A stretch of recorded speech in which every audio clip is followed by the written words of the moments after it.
एक शख्स था, उसकी छुट्टी थी, उसने सोचा चले आज हम बीच पे जाते हैं।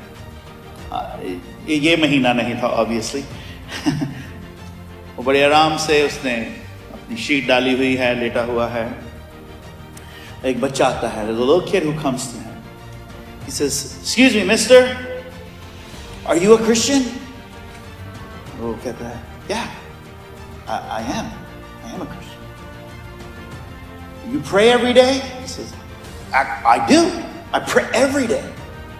He says, "Do you read your Bible?"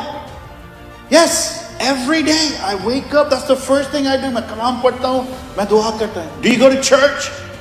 "Yes, matter of fact, I'm a pastor in the church."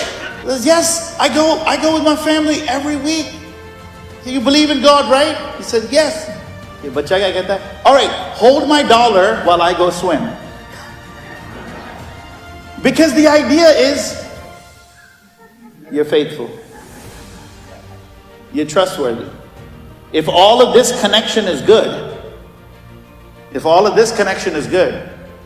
then this connection's got to be good too. Amen. If you got it all good with God, if you trust God and you're not trustworthy, if you believe God and people can't believe you, if you got all of this going but none of this is going on, something ain't right. So just like that kid, it's like, if you're a Christian and you believe in God and you pray and you go to church and you got all this stuff going on, then hold my dollar. I trust you. And I'll see you in a little bit. I'm going to go take a swim.